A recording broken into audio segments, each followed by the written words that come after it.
teman-teman semuanya, kembali lagi bersamaku di channel Aziza Da Silva.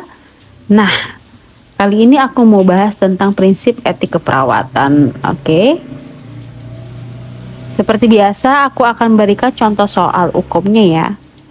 Di sini aku akan bahas dulu prinsip etik keperawatan. Prinsip etik keperawatan itu ada 8 ya. Ada autonomy, beneficence, justice, non-maleficence, veracity, fidelity, confidentiality, atau accountability. Aku bahas satu persatu. Untuk autonomi itu adalah menghargai hak-hak pasien. Jadi kita sebagai tenaga kesehatan itu harus menghargai semua keputusan dari pasien, baik tindakan atau apapun itu.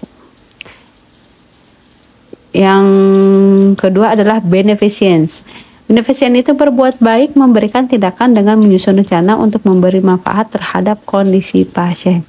Jadi di sini tenaga medis memberikan tindakan untuk memberi manfaat terhadap kondisi pasien. Jadi tidak membahayakan ya. Gitu. Yang ketiga itu adalah justice. Justice itu adalah berlaku adil dan tidak membeda-bedakan pasien, baik rupanya kayak seperti apa itu pasien bentuknya ataupun dari kalangan mana. Jadi tidak boleh membeda-bedakan, semuanya harus sama ya, berlaku adil. Yang keempat itu ada non-maleficence. Non-maleficence itu tidak merugikan pasien, menghindari efek-efek membahayakan atau memperburuk kondisi pasien. Jadi mencegah ya, untuk tidak adanya bahaya ataupun perburukan pada kondisi pasien. Selanjutnya itu ada veracity. Veracity itu harus berkata jujur.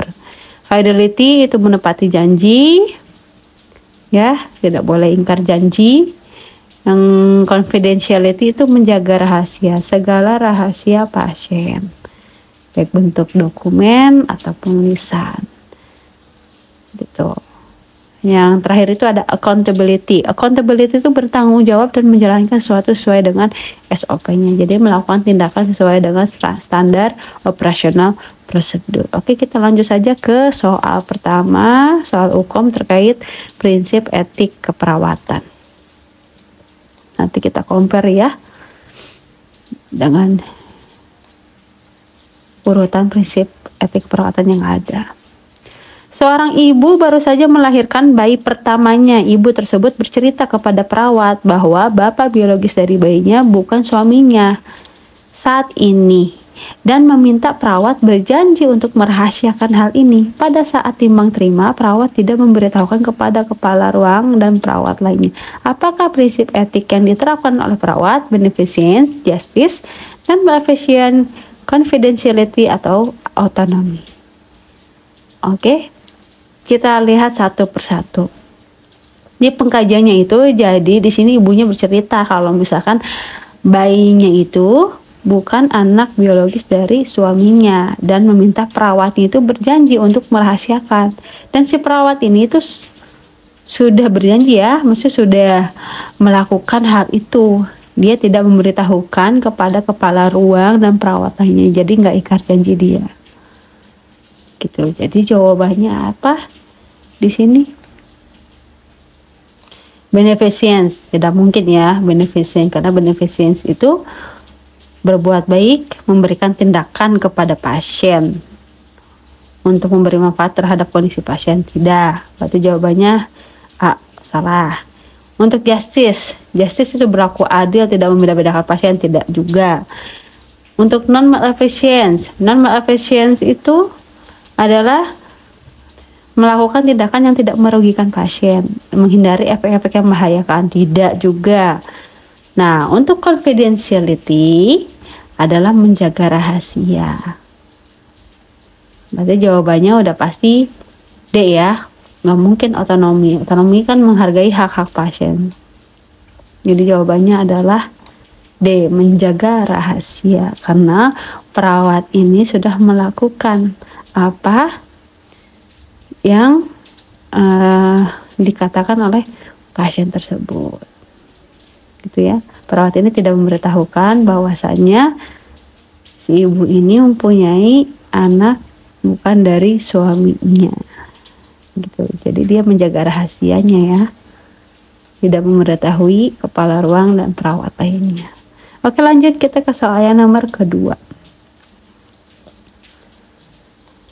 Seorang laki-laki berusia 45 tahun datang ke poliklinik paru. Saat ini pasien sedang menjalani pengobatan TB atau tuberkulosis. Pasien memiliki riwayat buruk sebagai perokok aktif dan suka meludah sembarangan. Sebagai upaya preventif, perawat memotivasi pasien untuk berhenti merokok dan membuang ludah pada tempat yang sudah disediakan di rumah. Mengingat saat ini pasien tinggal bersama dengan anak perempuannya yang sedang hamil dan memiliki balita. Apakah prinsip etik yang diterapkan oleh perawat tersebut? Non-efficient, confidentiality, beneficence, autonomy, fidelity. Nah, di sini kita fokus ke pengkajiannya. Pasien memiliki riwayat buruk sebagai perokok aktif, dan ini pasiennya TB ya, dan suka meludah sembarangan. Nah, sebagai upaya preventif, perawat memotivasi pasien untuk berhenti merokok dan membuang ludah pada tempat yang sudah disediakan di rumah, mengingatkan saat ini pasien tinggal bersama dengan anak perempuan yang sedang hamil dan memiliki balita. Jadi perawat ini sudah menerapkan prinsip etik apa? Non-malefisance ya jawabannya, karena non-malefisance itu kan definisinya tidak merugikan pasien, menghindari efek-efek membahayakan atau memperburuk kondisi pasien. Karena dia sudah melakukan upaya preventif ya, mencegah agar dia itu berhenti merokok dan membuang ludah pada tempat yang sudah disediakan ya. Karena di pengkajian ini pasien ini kan tinggal sama ibu anak perempuan yang sedang hamil dan memiliki balita gitu. Jadi untuk mencegah hal-hal yang tidak diinginkan ya, mungkin bisa jadi kalau misalnya tidak mencegah bisa jadi terkena TB juga gitu ya untuk anak perempuannya dan memiliki balita pula kan. Jadi jawabannya adalah A, non-malfeasance ya, karena pasien ini perawat ini sudah melakukan pencegahan untuk tidak membahayakan atau memperburuk kondisi pasien. Jadi jawabannya A ya, non-malfeasance. Oke, lanjut ke soal nomor 3. Seorang perempuan usia 29 tahun dirawat di RSJ dengan keluhan sering marah dan merusak barang-barang di sekitarnya. Setelah intervensi pertama selesai, perawat membuat kontrak tentang latihan 6 benar minum obat besok jam 9 pagi di ruangan. Keesokan harinya perawat menemui pasien jam 10 pagi. Apakah prinsip etik yang dilanggar perawat? Autonomy, beneficence, justice, fidelity, atau veracity. Ini udah pasti jelas banget ya dari pengkajiannya, kita lihat aja. Nah, perawat membuat kontrak tentang latihan 6 benar minum obat besok jam 9 pagi di ruangan kepada pasien RSJ ini ya. Keesokan harinya perawat menemui pasien jam 10 pagi. Berarti udah ingkar dong. Bener gak? Orang kontraknya jam 9, kenapa menemuinya jam 10 pagi? Itu jawabannya udah pasti nih. D ya, fidelity. Karena fidelity itu fidelity kan definisinya menepati janji. Ini karena dia tidak menepati janji. Karena apakah prinsip etik yang dilanggar? Berarti prinsip etik fidelity. Gitu ya. Lanjut ke soal yang keempat. Seorang perawat melakukan kunjungan rumah. Hasil pengkajian, perempuan usia 70 tahun didiagnosis stroke sejak 1 bulan lalu. Perawat melakukan ambulasi pada klien yang tidak mampu mobilisasi mandiri dengan tujuan untuk mencegah terjadinya luka dekubitus dan mengajarkan keluarga klien untuk melakukan room pasif. Apakah prinsip etik yang diterapkan oleh perawat pada kasus tersebut? A, justice, B, non-malfeasance, C, fidelity, D, beneficence, E, confidentiality. Kita lihat ke pengkajiannya. Jadi perawat ini melakukan ambulasi pada klien yang tidak mampu mobilisasi mandiri dengan tujuan untuk mencegah terjadinya luka dekubitus dan mengajarkan keluarga klien untuk melakukan room pasif. Berarti di sini perawat melakukan tindakan langsung kepada pasien untuk memberikan manfaat terhadap kondisi pasien agar tidak terjadinya luka dekubitus, dan dia juga mengajarkan keluarga untuk melakukan room pasif. Berarti di sini udah pasti ya jawabannya adalah beneficence. Karena beneficence itu definisinya itu berbuat baik, memberikan tindakan dengan menyusun rencana untuk memberi manfaat terhadap kondisi pasien.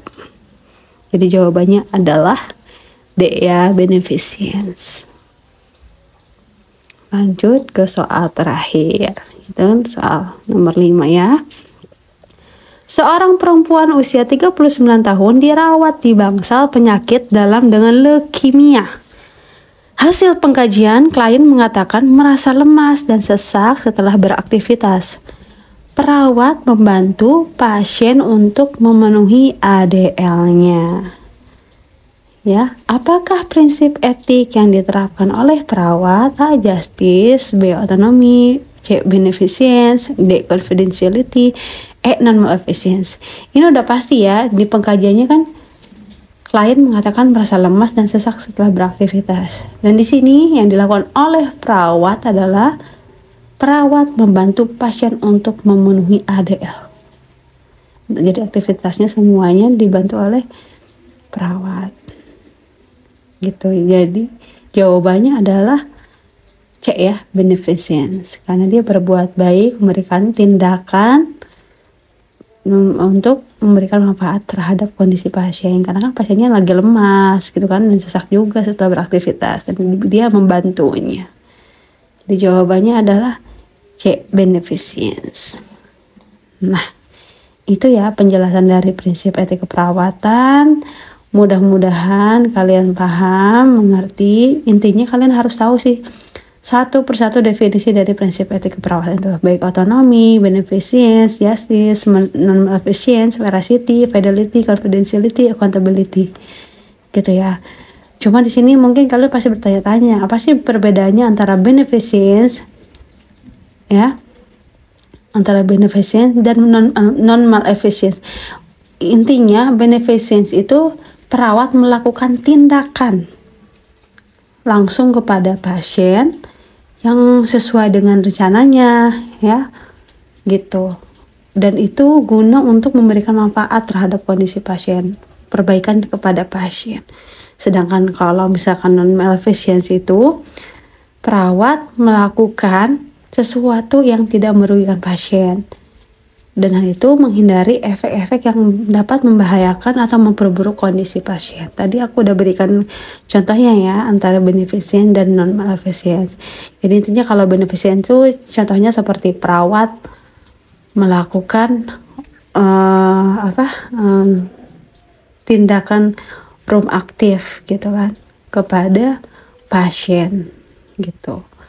Kalau misalkan beneficent, sedangkan kalau non-maleficent itu contohnya kayak seperti perawat memberikan penyuluhan gitu kan kepada pasien agar kepada pasien TB atau pasien HIV juga gitu kan, agar tidak terjadi penularan kepada yang lainnya, seperti itu ya.